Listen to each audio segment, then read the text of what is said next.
Les amis, ravi de vous retrouver aujourd'hui pour une nouvelle vidéo. Et aujourd'hui, on va inaugurer un concept assez spécial que je voulais un peu lancer sur la chaîne. Ça s'appelle le Foot Café Story. Alors, qu'est-ce que c'est le Foot Café Story? C'est le moment où je vous raconte une histoire sur un joueur de football, sur un club, sur une rivalité, sur une compétition. Je vous raconte cette histoire avec pourquoi pas un café, un thé, voilà, une petite boisson, etc. Un moment assez convivial durant lequel je vous raconte une histoire avec des mots pas forcément compliqués, pas forcément de textes préparés, une petite improvisation. Alors évidemment, il y a des recherches, il y a un travail qui est effectué en amont. Je me suis muni de mes notes, mais le but, c'est d'avoir un peu cette ambiance intime où je vous raconte l'histoire d'un joueur de football. Alors aujourd'hui, on va lancer l'épisode 1. Il y aura peut-être d'autres épisodes si vous appréciez évidemment le contenu, mais le but, voilà, c'est de raconter une histoire de manière plutôt décontractée, avec pourquoi pas une petite boisson, que ce soit vous, chez vous, ou même moi ici, là, je me suis muni d'une petite boisson.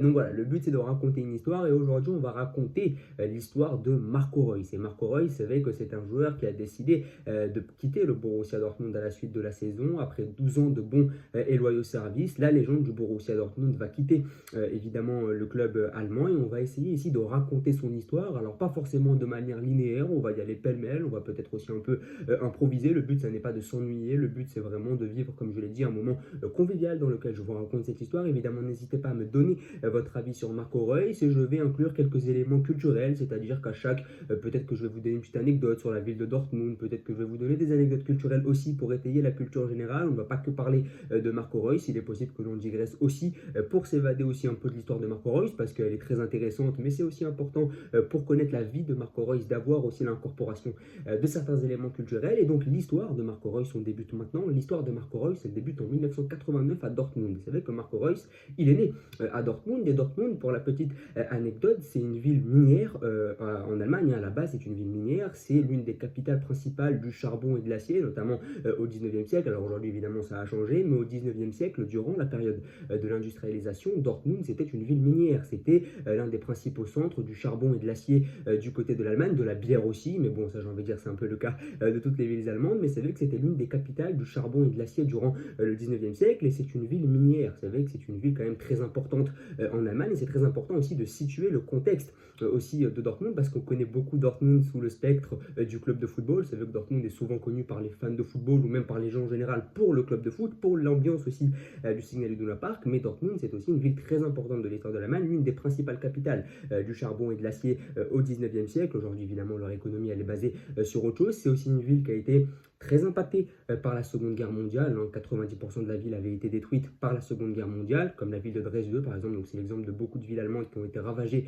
par la Seconde Guerre mondiale. Donc c'est une ville qui a dû se reconstruire un peu petit à petit aussi. Donc voilà, et puis c'est un principal centre culturel aussi du côté de l'Allemagne. C'est vrai qu'on peut y trouver des salles de musique, des salles de concert. Il y a l'opéra de Dortmund aussi qui est très connu. Il y a le Konzerthaus qui est une salle de concert du côté de Dortmund. Donc c'est une ville culturelle aussi, Dortmund. Donc voilà, c'est un peu pour l'anecdote autour de Dortmund, pour vous situer le contexte dans lequel naît Marco Reus. C'est aussi pour préciser que Dortmund n'est pas qu'une ville de football, c'est aussi une ville qui a une forte histoire, et une ville aussi qui est une des principales villes culturelles en Allemagne. Donc lui, il naît à Dortmund, et il intègre rapidement le centre de formation du Borussia Dortmund en 1996. Donc il a à ce moment-là 6-7 ans. D'ailleurs, il y a beaucoup de photos de Marco Reus qui circulent quand il était plus jeune avec le maillot de Dortmund. Donc c'est que c'est un fan de Dortmund. D'abord, il a signé dans un petit club de Dortmund, le SV Dortmund. C'est là qu'il a commencé à jouer au foot quand il avait 3, 4, 5 ans. Et puis ensuite, il a intégré le centre de formation du Borussia Dortmund en 1996, et il y a passé 10 ans. Mais Marco Reus n'effectue pas ses débuts en professionnel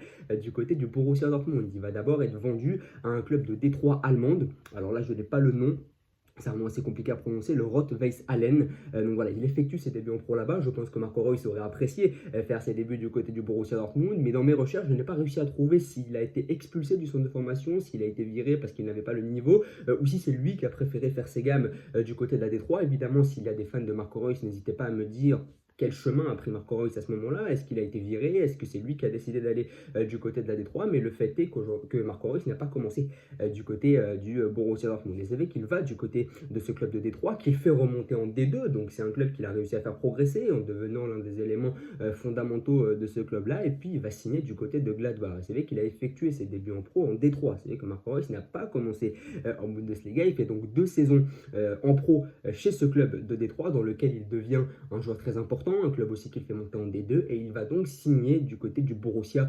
Mönchengladbach. Et d'ailleurs, on connaît beaucoup de joueurs qui ont fait le pont entre Gladbach et Dortmund. C'est que beaucoup rient sur le fait qu'il y a beaucoup de joueurs qui passent de Dortmund au Bayern Munich, mais il y a aussi énormément de joueurs qui passent de Gladbach au Borussia Dortmund. C'est le cas par exemple de Torgan Hazard, Marco Rose aussi l'entraîneur qui est passé de Gladbach au Borussia Dortmund également, Julian Weigl plus récemment qui était à Dortmund il y a quelques années, qui est allé à Benfica puis qui est revenu à Gladbach cette saison. Donc il y a beaucoup de joueurs, d'entraîneurs qui font le pont entre Gladbach et Dortmund, et donc lui il signe du côté de Mönchengladbach. Et avant de devenir une légende du Borussia Dortmund, eh bien Marco Reus il s'est imposé à Gladbach. Il a passé 3 saisons là-bas, il a notamment été élu meilleur joueur de Bundesliga en 2011-2012 sous le maillot de Gladbach. Donc c'est là-bas qu'il a connu ses premières lettres de noblesse, c'est là-bas qu'il a été appelé pour la première fois en sélection allemande, c'était en 2010. Donc c'est que Marco Reus, avant d'être une légende du Borussia Dortmund, c'est aussi une légende de Mönchengladbach, et c'est ce qui fait de lui encore plus une légende de la Bundesliga, parce qu'il a réussi à briller dans 2 gros clubs de la Bundesliga. Donc c'est vrai que c'est un joueur qui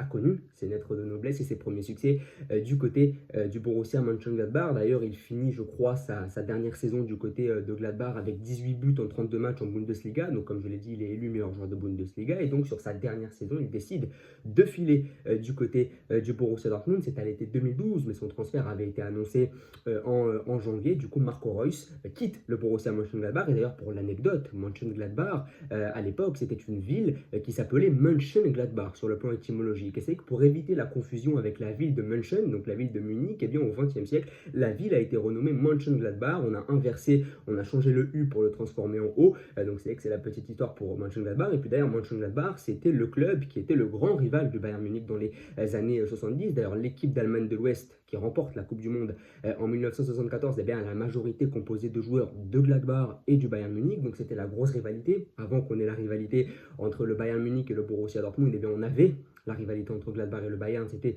dans les années 70. L'ancien coach du Bayern Munich, Jupp Heynckes, vient de Gladbach aussi. Il y a aussi un triste personnage de l'histoire allemande qui vient de là-bas, mais je ne vais pas dire son nom parce que j'ai peur de me faire bannir. Vous irez faire vos recherches, mais c'est vrai que Mönchengladbach, voilà pour la petite anecdote, c'est une ville aussi qui est très connue en Allemagne. C'est d'ailleurs la 25e ville la plus peuplée d'Allemagne. C'est pas une ville très peuplée forcément à l'échelle de l'Allemagne. Et puis aussi une petite anecdote un peu triste, je ne sais pas si vous avez déjà entendu parler du crash du Concorde. C'était un avion qui devait faire Paris-New York, c'était en l'an 2000, et au bout d'une minute 26, eh bien, il s'est crashé en Île-de-France. Cet avion, il y a eu 100 victimes et 96 d'entre elles étaient allemandes, et beaucoup venaient de Mönchengladbach. Donc là c'est un peu la triste anecdote aussi, mais c'est un peu pour étayer la culture générale comme je l'ai dit. Et donc il arrive en 2012 du côté du Borussia Dortmund, et sur sa première saison il éclabousse la Bundesliga et l'Europe de son talent. Et c'est vrai que c'est là que Marco Reus va commencer à avoir une renommée européenne, parce que Marco Reus il va commencer à être très très bon, pardon, il va commencer à être très très bon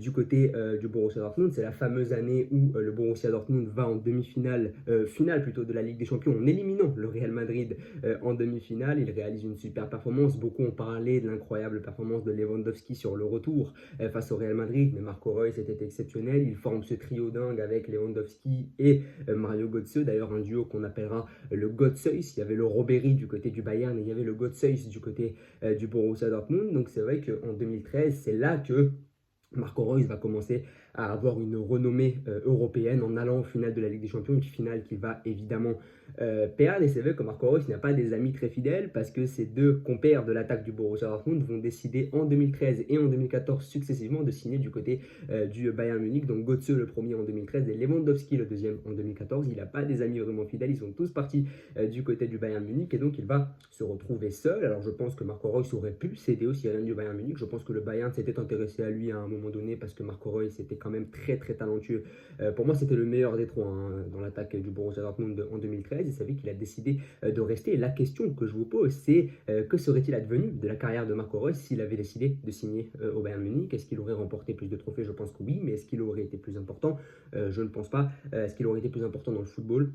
Je ne pense pas. Et c'est vrai que cette saison 2012-2013, eh bien, elle est incroyable à tous les égards. 19 buts, 12 passes D, il est très décisif.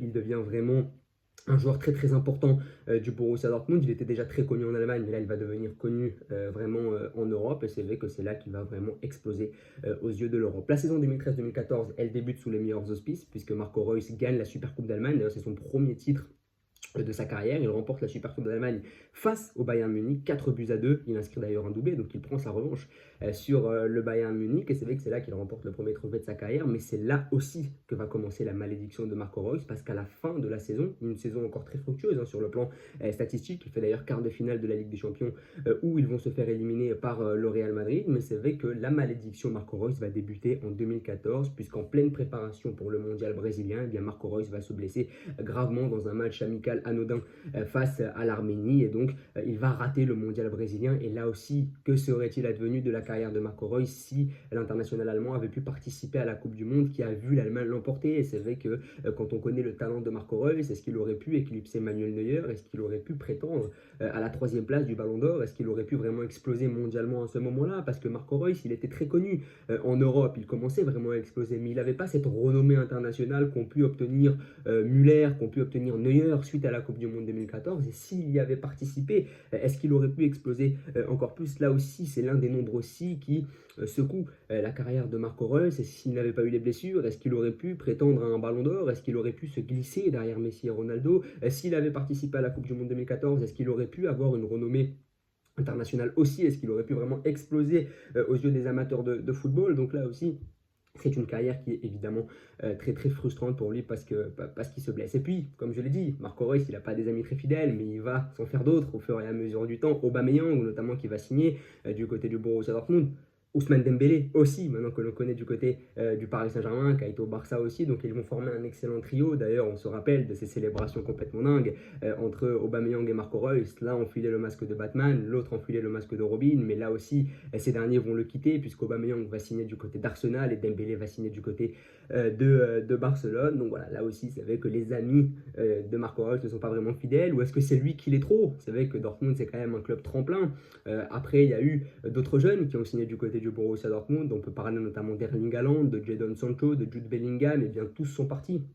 Même si Sancho est revenu, eh bien tous sont partis à un moment donné. Donc là aussi, tout le monde finit par quitter Marco Reus. Et là forcément, c'est difficile pour lui. Il va aussi rater malheureusement l'Euro 2016 à la fin de la saison 2015-2016. Avec que là aussi, il va se blesser durant la préparation. Il va rater l'Euro. Donc là aussi, on va commencer à parler encore plus de malédiction. Et d'ailleurs, pour l'anecdote, Marco Reus conduisait sans permis durant toute sa carrière. Là, c'est une anecdote qui me revient, mais il conduisait sans permis, et le jour où il prit 540 000 euros d'amende, eh bien, il décida de passer le permis. Les amis, mon téléphone m'a lâché, donc je reprends mon récit. Donc c'est là qu'il décida de passer le permis. Il profita du fait de ne pas pouvoir disputer l'Euro 2016 pour passer le permis, mais durant des années, Marco Reus, qui était l'exemple pour beaucoup de jeunes, eh bien, il conduisait sans permis, et c'est donc lorsqu'il prit une amende qu'il décida donc de le passer. C'est une anecdote un peu drôle qui m'est venu par la tête. Et puis en 2017, il va aussi faire la couverture de FIFA 17. Et c'est là que beaucoup de jeunes vont commencer à connaître Marco Reus, parce que comme je l'ai dit, Marco Reus, il a eu une renommée en Allemagne, il a eu aussi une renommée européenne durant cette épopée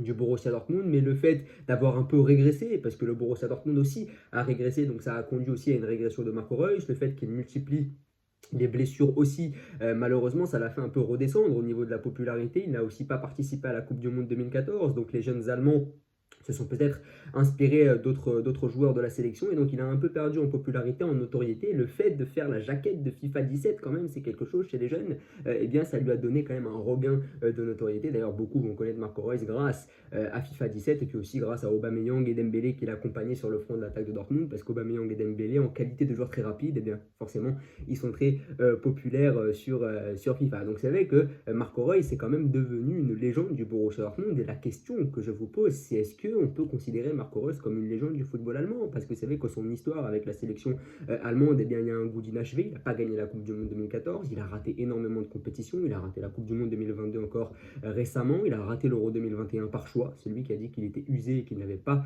envie d'y participer. Mais par contre, il a fait la Coupe du Monde 2018, et c'est là qu'il y a un peu une malédiction autour de Marco Reus. C'est que la Coupe du Monde 2018, là où l'Allemagne va sortir en poule pour la première fois de son histoire, eh bien Marco Reus va la disputer. D'ailleurs, ce qui est drôle, c'est qu'il va être élu meilleur joueur de la sélection allemande de l'année 2018. Il va d'ailleurs être élu meilleur joueur du match entre l'Allemagne et la Suède, le seul match que va remporter l'Allemagne durant la compétition. C'est lui qui décale Toni Kroos sur cette merveilleuse frappe de loin victorieuse face à la Suède. Donc Voilà, est-ce que Marco Reus peut être considéré comme une légende du football allemand? Moi, j'ai envie de dire oui, parce que je pense qu'on n'a pas à griller tous les compteurs, griller toutes les statistiques, être vraiment le mec avec le plus de trophées pour être considéré comme une légende. Je pense qu'une personnalité, un trait de caractère, un fait de jeu, voilà, un but peut faire de toi une légende tout simplement. Moi, je pense que Marco Reus, par rapport à la malédiction, par rapport à la malchance qu'il a pu connaître dans sa carrière, par rapport à ce qu'on lui prédisait, par rapport à la fidélité qu'il a eue pour le Borussia Dortmund, je pense que ça l'a hissé au rang de légende du football allemand parce que des joueurs aussi fidèles que Marco Reus, eh bien, on n'en fait pas vraiment. C'est vrai que là où Götze et Lewandowski ont préféré signer avec l'ogre du football allemand, eh bien, lui a fait le choix de rester et ça fait de lui une légende parce que c'est une qualité qui est très rare et aujourd'hui, on a l'impression qu'il faut avoir un palmarès très étayé ou qu'il faut vraiment griller toutes les statistiques, affoler tous les compteurs pour être considéré comme une légende. Alors que je pense que ça n'est pas ça. Le fait d'avoir raté la Coupe du Monde 2014, cette terrible blessure face à l'Arménie, je pense que ça a fait de lui une légende en Allemagne parce que ça a entraîné un élan d'empathie, de compassion pour lui, où beaucoup se sont dit mais il est vraiment maudit ce garçon. Et donc je pense que la sympathie dont il peut jouir en Allemagne, je pense qu'il est même apprécié par les supporters du Bayern Munich, pour tout vous dire. Je pense qu'il est plus apprécié qu'un Mario Götze par exemple. Pourtant Mario Götze a fait le choix de signer du côté du Bayern et je pense que ça fait de lui une légende parce qu'il est très populaire. On a tous vu ces images de Marco Reus à la perte du titre en 2023 où il est inconsolable parce que tout le monde se disait ça y est, il va enfin la gagner sa Bundesliga et le Borussia Dortmund a trouvé le moyen de ne pas gagner le dernier match et de perdre le titre donc à la différence de but la saison dernière face au Bayern. Et là, c'est vraiment le dernier exemple en date de la malédiction de Marco Reus en football. Donc là aussi, on le voit. Et d'ailleurs, du côté du Borussia Dortmund, c'est une légende à tel point qu'il est devenu capitaine du Borussia Dortmund en 2018, mais il a cédé son brassard à l'été dernier, l'été 2023, après la perte du titre. Eh bien, il a dit qu'il ne voulait plus porter le brassard du Borussia Dortmund. Donc là aussi, c'est peut-être un exemple d'humilité. Il n'a pas donné les raisons de son choix, mais je pense peut-être qu'il s'est dit qu'il n'était plus apte à être le capitaine du Borussia Dortmund, parce qu'il savait peut-être qu'il allait quitter le club à l'issue de la saison, parce qu'il savait aussi que, parce qu'il pense aussi peut-être qu'avec lui, le Borussia Dortmund ne peut pas gagner des titres. Peut-être qu'il se dit que la malédiction est beaucoup trop forte et que c'est quelqu'un de super et que s'il cède le brassard, peut-être que la chance va tourner, mais peut-être que lui il se dit en tant que capitaine du Borussia Dortmund, ça n'a pas franchement été fructueux en termes de titres, et si je le cède, peut-être que ça va marcher. D'ailleurs, peut-être que ça va marcher cette année, puisqu'à l'heure où je vous parle, Dortmund est encore en lice en Ligue des Champions et a gagné son match aller face au Paris Saint-Germain, donc je ne sais pas ce qui s'est passé vraiment dans sa tête pour céder le brassard de capitaine à ce moment-là, mais en tout cas, on voit là aussi que c'est un exemple d'humilité, et puis c'est quelqu'un qui n'a pas envie de s'attirer forcément la lumière et la gloire, donc c'est très intéressant. Il a été élu footballeur allemand de l'année en 2019, donc c'est relativement récent quand même, il y a 4-5 ans pour un joueur que l'on pense fini à cause des blessures. Eh bien il est quand même encore toujours aussi performant. Alors cette saison il va de plus en plus s'asseoir sur le banc de touche, mais voilà, c'est vrai que l'histoire de Marco Reus, elle est semée d'embûches, elle est semée de blessures, elle est semée de tortures aussi. C'est quelqu'un qui est très torturé forcément. La charge mentale elle est très forte quand tu rates ce genre de compétition, quand tu vois tes copains la remporter en 2014, forcément mentalement ça doit être difficile. C'est quelqu'un qui a déjà raté des compétitions par choix. L'Euro 2021 il l'a raté par choix. Peut-être qu'il y a aussi une certaine usure physique, une certaine usure mentale, des blessures. Et là, il quitte le Borussia Dortmund. Et le fait qu'un joueur avec autant de blessures ait réussi à continuer à jouer au foot à un très haut niveau jusqu'à 35 ans, forcément, c'est un sacré exemple. Alors, les amis, pour conclure cette vidéo, est-ce que vous pensez que la malédiction existe? Est-ce qu'il y a des gens superstitieux parmi vous? Et moi, je voulais vous livrer une petite anecdote culturelle sur la malédiction. J'adore la musique, j'adore le monde de la musique. Et je ne sais pas si vous avez déjà entendu parler du club des 27. Alors, je pense que c'est quand même quelque chose qui est très connu. Le club des 27, ce sont ces artistes qui ont tous connu la mort à 27 ans. Donc on peut parler de Jim Morrison, le chanteur du groupe The Doors, qui a lancé ce mouvement du Club des 27, qui est mort à Paris d'ailleurs d'une crise cardiaque. C'est lui qui a lancé ce mouvement du Club des 27. On peut aussi parler de Amy Winehouse, par exemple, qui est morte en 2011, d'une surdose d'alcool là aussi. Elle est morte à 27 ans en 2011. On peut parler aussi voilà, de Kurt Cobain aussi, qui est mort en 1994, qui s'est suicidé à 27 ans là aussi. Donc il y a vraiment un Club des 27, donc énormément d'artistes qui sont tous morts à 27 ans, voilà, des chanteurs, des artistes, des rockers. Donc là aussi, on a parlé énormément de malédiction dans le monde de la musique. Est-ce que pour vous c'est un hasard? Est-ce que c'est une malédiction? Est-ce que vous croyez à la malédiction? Est-ce que vous êtes superstitieux? Est-ce qu'on peut comparer la malédiction de Marco Reus en football, évidemment, en toute proportion gardée, mais est-ce qu'on peut comparer la malédiction de Marco Reus avec le football et la malédiction de ces artistes-là aussi dans la vie, toute proportion gardée bien sûr, parce qu'il y a des choses qui sont bien plus graves que le football. Mais voilà, n'hésitez pas à me dire si vous connaissez cette histoire l'histoire, qu'est-ce que vous en pensez? On peut aussi parler musique, évidemment, dans les commentaires. En tout cas, n'hésitez pas à liker, à vous abonner, à partager. C'était l'histoire de Marco Reus, comme je l'ai dit, pêle-mêle, un peu d'improvisation aussi, quelques notes aussi. On n'est pas là pour faire un récit verbeux, long, où tout le monde voilà, s'ennuie. Voilà, je ne suis pas un professeur, on est vraiment là pour prendre du plaisir à parler de football. Donc n'hésitez pas à me dire ce que vous en pensez, à vous abonner, à liker et à partager. Merci beaucoup.